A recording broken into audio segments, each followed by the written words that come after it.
Bom dia, boa tarde, boa noite, boa madrugada. Meu nome é Sidney Martins, professor de língua portuguesa aqui do LAC Concursos, o maior site de videoaulas do Brasil, quiçá das Américas. Hoje estamos aqui para trabalhar figuras de linguagem no nosso curso de interpretação. Detalhe, quando a gente fala em figuras de linguagem, a gente normalmente sabe que é um processo estilístico. Então, além de trabalhar toda a carga semântica que tem na estrutura, afinal de contas, quando a gente tem uma linguagem do dia a dia, objetiva, a gente utiliza dentro do sentido real, dentro do sentido original, é um sentido dicionarizado.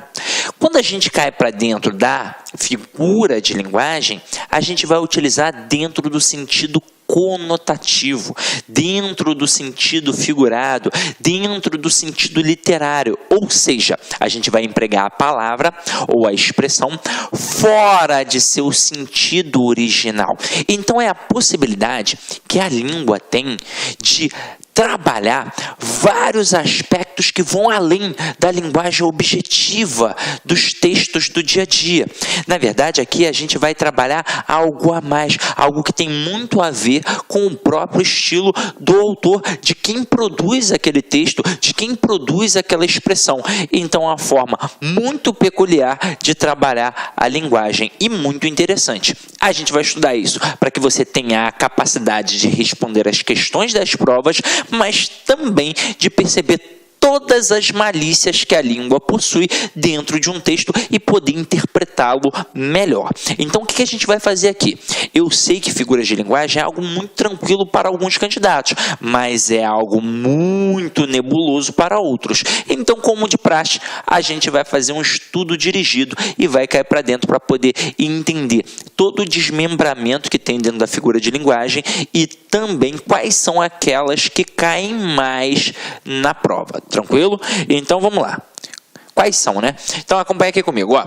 As figuras de linguagem servem para expressar aquilo que a linguagem comum, falada, escrita e aceita por todos não consegue expressar satisfatoriamente. São uma forma de o homem assimilar e expressar experiências diferentes, desconhecidas, novas.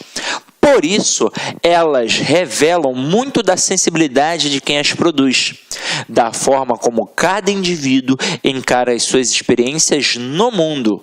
As figuras de linguagem podem ser as mais variadas possíveis e se dividem de acordo com a sua natureza em figuras semânticas, fonéticas e sintáticas. A própria nomenclatura já mostra a que vem cada uma. Semântica, obviamente, tem a ver com um sentido, com a ideia, com um significado.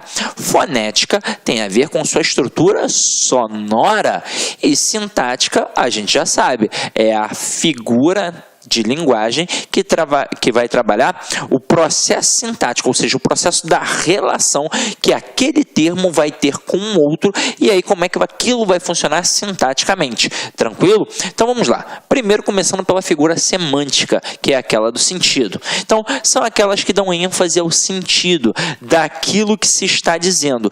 Toda vez que uma palavra ou expressão foi utilizada conotativamente com o objetivo de realçar uma ideia, ocorre uma figura semântica. Então vamos lá. A primeira e a principal é a metáfora. Então nós vamos estudar através dela.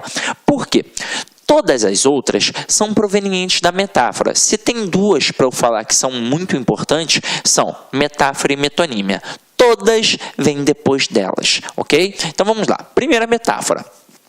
Consiste em utilizar uma palavra ou expressão em lugar de outra, por haver entre elas uma relação de semelhança. Toda metáfora é uma espécie de comparação implícita em que o elemento comparativo não aparece. Então vamos lá. Na verdade, a metáfora ela é uma associação entre termos distintos. É daí que vem a concepção de comparação. Só que ela é uma comparação implícita, ou seja, é uma comparação mental. Ela, na verdade, é uma comparação sem o nexo comparativo como. Então, eu vou olhar e eu vou perceber que é uma comparação, mas eu não vou ter uma palavrinha para dizer isso. Então aqui, ó, os seus olhos são espelhos d'água.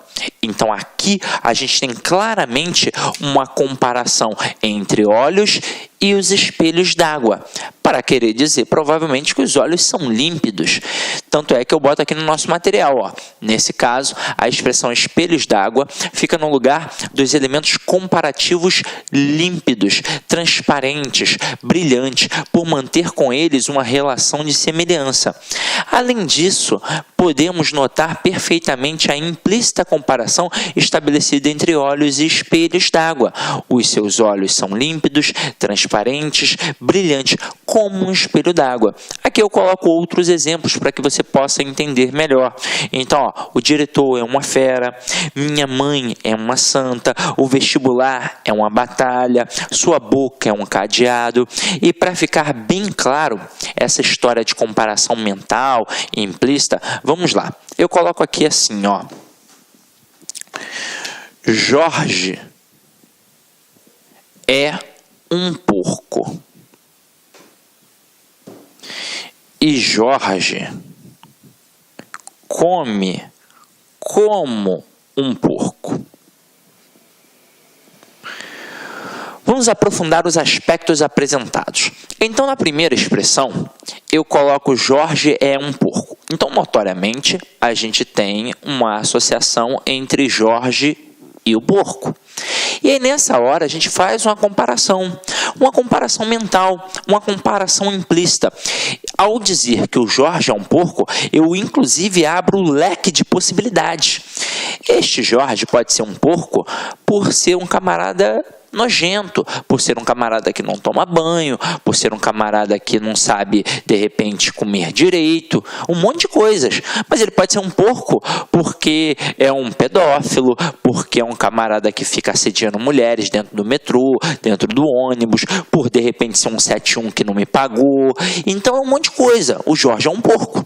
Aí é óbvio que a carga negativa da estrutura do porco está imbuída aqui.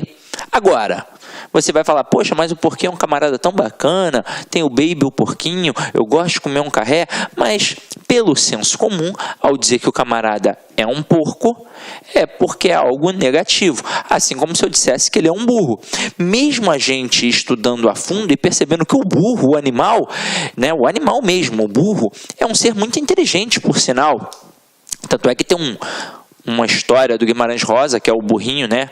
O burro pedrez lá, que é extremamente inteligente. Mas na hora que a gente faz esse tipo de comparação, aqui tem uma carga negativa. Assim como se eu dissesse que o Jorge é um burro. Então é óbvio que é uma carga negativa.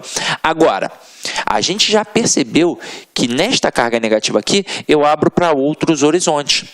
Impossível seria se a gente estivesse fazendo com uma linguagem denotativa. Isso só é possível ao trabalhar a linguagem conotativa, a linguagem figurada, que é repleta de possibilidades. Agora, quando a gente coloca Jorge come como um porco, observem que eu diminuo as possibilidades. Eu aqui estou falando apenas em relação à estrutura de comer. Então, a única situação é a situação de comer. E agora, observem que eu coloquei um nexo comparativo explícito. Eu utilizei a palavra como. Poderia ser qualquer outra, poderia ser igual. Ó. Jorge come igual a um porco. Jorge come que nem um porco, né? Já sendo mais cotidiano o processo. Agora, ao colocar a palavra como, a gente faz uma comparação explícita. Então, na primeira estrutura, eu utilizei a figura de linguagem denominada metáfora. E na segunda estrutura, eu utilizei a figura de linguagem denominada comparação. Então, esta é a diferença da figura metáfora para a figura comparação. Apenas uma palavrinha, pois na metáfora a comparação é implícita, é uma comparação apenas mental. E na comparação propriamente dita, a gente apresenta o elemento explícito da comparação, ok? Poderia aqui trabalhar várias metáforas. Eu poderia dizer, por exemplo, que a Clara é uma flor de menina.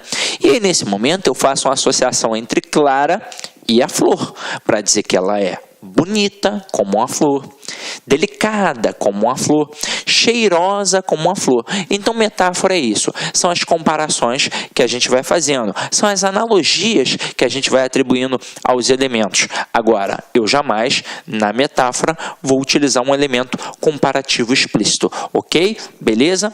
Agora, vamos para a próxima figura de linguagem, muito utilizada nos textos e que pode cair numa prova sua. Então vamos lá. A próxima, como eu disse, na questão da importância, só pode ser quem? A metonímia. E aí vamos ver as vastas possibilidades que ela nos apresenta. Então vamos lá. Ó. Aqui, quando a gente fala em metonímia, ela consiste na substituição de um termo por outro. Então, se a metáfora é um processo de associação, ou seja, de comparação entre dois termos distintos, a metonímia é um processo de substituição. A gente vai pegar um elemento e substituir por outro. E aí, ó, vamos lá. Nós temos várias possibilidades. Eu tenho o autor pela obra, o continente pelo conteúdo, o lugar pela pessoa, o efeito pela causa, a parte pelo todo, o material pelo objeto, a marca pelo produto e por aí vai, baseando-se em uma estreita relação de sentido. Então, acompanha aqui comigo, ó. Autor pela obra. Acabei de ler Vinícius de Moraes. Você não está lendo Vinícius de Moraes em braille, né? Passando a mão nele ali. O que você leu foi o poema, foi a obra, foi os textos de Vinícius de Moraes. Olha a próxima. O continente pelo conteúdo. Bebi apenas 2 copos de vinho. Você, na verdade, não bebeu o copo, você bebeu o vinho. Então, quando você diz que comeu um prato de macarronada, o continente pelo conteúdo. Quando diz que você bebeu um copo de cerveja, o continente pelo conteúdo.